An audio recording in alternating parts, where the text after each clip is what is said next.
Assalamualaikum warahmatullahi wabarakatuh. Bismillahirrahmanirrahim.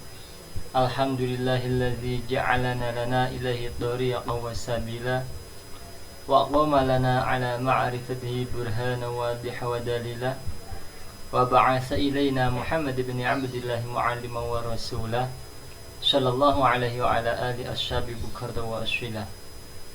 Amma ba'd. Kepada segenap teman-teman mata kuliah Tafsir Gharib Al-Quran yang kami hormati, alhamdulillah di hari Jumat ini kita dapat bertemu kembali dalam mata kuliah ini, dan pekan depan insyaallah kita akan pertemuan secara online dengan Google Meet ataupun Zoom yang kami harap tersinkronisasi dengan YouTube, bisa di save nanti setelah di upload di YouTube ataupun bisa live YouTube.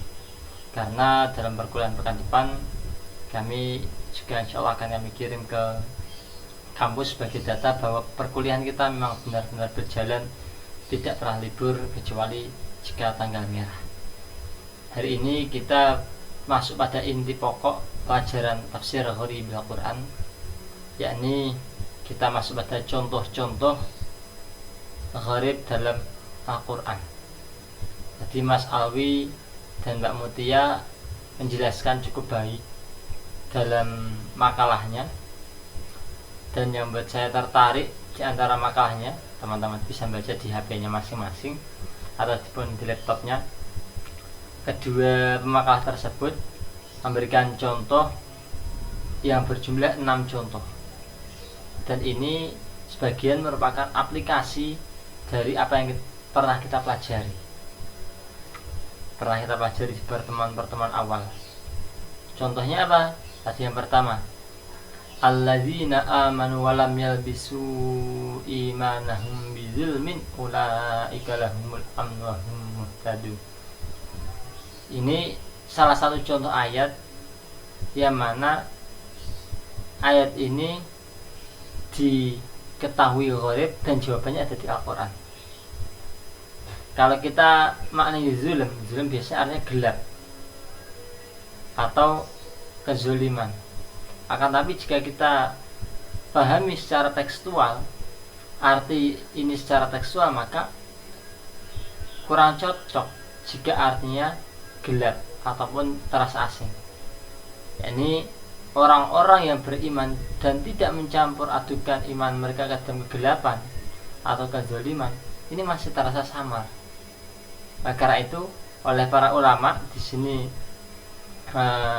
dari Mbak Mutia dan Mas Alwi mengutip dari Mana Khalaqatan, salah satu kitab utama dalam Ulumul Quran, bahwa azulm di sini diartikan dengan menggunakan ayat lain ini di surat Luqman.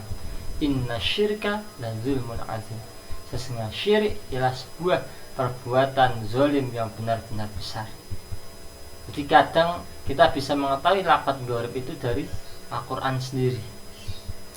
Kadang juga bisa dari percakapan-percakapan orang Arab, seperti yang pernah kami sampaikan tentang lafaz fatir. Ini diartikan oleh Ibnu Abbas. Beliau awalnya tidak tahu, tapi setelah mengetahui percakapan orang Badui, setelah pernah kami terangkan, akhirnya beliau tahu bahwa fatir ialah pencipta yang pertama kali. Tadi yang ketiga, wahana min ladunna wa zakata wa kana taqiyah. Contoh ketiga ini ada hal yang perlu kita ambil dalam isi contoh yang ketiga ini ataupun secara umum dari makalah ini. Tadi disampaikan dalam makalah bahwa Ibnu Abbas berkata, ia mengetahui semua yang ada dalam Al-Quran kecuali 4 hal: ghislin, wahananan, awah, dan ar-raqim. Beliau dengan gentlemannya Ibnu Abbas sebagai orang yang didoakan oleh Nabi, Allahumma faqihhu fiddin wa 'allimhu ta'wil. Begitu saja beliau sudah diakui oleh Nabi, beliau masih jujur bahwa saya tahu semua Al-Quran kecuali 4 lafaz, yakni diantaranya lafaz hanan. Ini ada suatu pelajaran yang berharga bagi kita yang notabene mungkin semester 6 di saat ini, besok kita semester 7, kita jika selesai lalu kita nanti ada PPL, KKN, nanti kita selesai wisuda, kadang orang mengira kita sudah tahu semua tentang Al-Quran. Belum tentu. Kadang kita sudah sarjana tafsir, akan tapi ketika ditanya artinya apa, kalau kita belum tahu ya kita jawab maaf saya belum tahu, saya perlu buka lagi. Dan kami pun jika ada pertanyaan dari teman-teman terkait ulumul Quran atau tafsir, apakah ada bacanya ini, saya ingat kami bacaannya seperti ini, tapi lebih tepatnya saya akan buka kitab lagi. Jadi kita tidak usah malu kalau kita belum bisa menjawab, kita buka kitab lagi, kita tanya lagi, itu gak usah malu. Karena apa? Karena namanya ilmu itu selalu kita, semakin kita belajar maka semakin kita merasa kurang. Teman-teman coba kalau sudah belajar ilmu Gharibil Quran, taruhlah baca kitab 1 Al-Umdah fi Gharibil Quran, nanti ada kitab Gharibil Quran karya Ibnu Qutaibah, ada karya yang lainnya. Itulah ilmu. Jadi semakin dipelajari semakin kita merasa kurang. Namanya skripsi itu kita meneliti sesuatu yang belum kita ketahui. Nanti ada tesis pun menyelidiki sesuatu yang belum kita ketahui. Lanjut lagi disertasi pun juga demikian. Ini salah satu hal yang perlu kita ambil hikmah, bahwa para ulama pun juga kadang jika tidak tahu mereka jujur, saya ada yang tidak tahu, ya ini 4 lafaz terus hananan. Lalu dituliskan bahwa At-Tabari yang dikutip oleh Ibnu Katsir bahwa hananan menurut Sayyidina Ali bin Abi Thalib ialah rahmat dari sisi kami. Jadi sahabat pun saling melengkapi. Kita ada di kelas yang pintar dalam kitab tafsir, ada yang pintar dalam hadis, ada yang pintar dalam filsafat. Itulah namanya teman-teman, itu saling melengkapi. Lalu yang keempat ini lafaz ad-dukhan.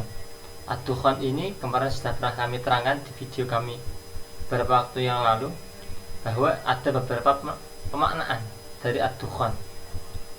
Fartaqib bima ta'tis sama bi khanim. Lalu yang kelima, au ya'khudhum ala takhawufin fa inna rabbakum la raufur rahim. Takhawuf kalau kita maknai secara tekstual, khofa itu bisa aja orang yang kurang tahu maknanya memberi makna takhawuf ya orang yang takut. Akan tapi ketika itu Sayyidina Umar bin Khattab pernah tanya tentang takhawuf, lalu ada orang dari kabilah Huzail tulis makalahnya bahwa takhawuf ialah pengurangan atau at-tanaqus. Lalu ada puisi. Nah, inilah yang perlu kita jadikan catatan. Jadi di sini diterangkan bahwa peribahasa orang Arab, puisi orang Arab, lalu syair orang Arab pun juga berpengaruh dalam pemaknaan. Sehingga setelah Sayyidina Umar tahu makna itu dari puisi orang Arab, maka Sayyidina Umar menganjurkan untuk belajar syair kepada orang Arab. Untuk apa? Untuk memahami Al-Quran. Jadi kalau kita belajar, terasa satu hukumnya, alat yang penting untuk mengetahui Gharibil Quran. Yang keenam dicontohkan di sini ini al-wasilah. Al-wasilah di sini kalau orang yang maknai umum ialah sebuah jalan. Wasilah kalau kita mau berwasilah kepada Sayyidina Hasan, wasilah. Tapi di sini ketika kita belajar Gharibil Quran, maka ada syair yang ditulis bahwa innar rijalah lahum ilaika wasilah. Wasilah di sini ialah kebutuhan. Sehingga makna-makna Al-Quran itu bisa kita ketahui di antara dengan alat-alat yang kemarin sudah kita pelajari. Ada lagi, kalau teman-teman baca Gharibil Quran itu lebih banyak lagi. Di tafsir Gharibil Quran karya Al-Qaisi itu diterangkan biasanya di sana hanya singkat. Contohnya al-judi ay jabal. Lalu di footnote-nya ditambahi bahwa judi ialah sebuah nama gunung. Lalu ditambahi lagi ada syair subhanahu thumma subhanan ya'udu lahu wa qablana sabbahal judi wal jamadu. Ini yang perlu kita garis bawahi, bahwa kita kalau belajar Gharibil Quran itu kita akan tersambung dengan berbagai ilmu lainnya, yang mana ilmu itu saling melengkapi sehingga kita bisa komprehensif dalam memahami sebuah tafsir Al-Quran. Mungkin ini yang kami tambahkan, kurang lebihnya mohon maaf. Assalamualaikum warahmatullahi wabarakatuh.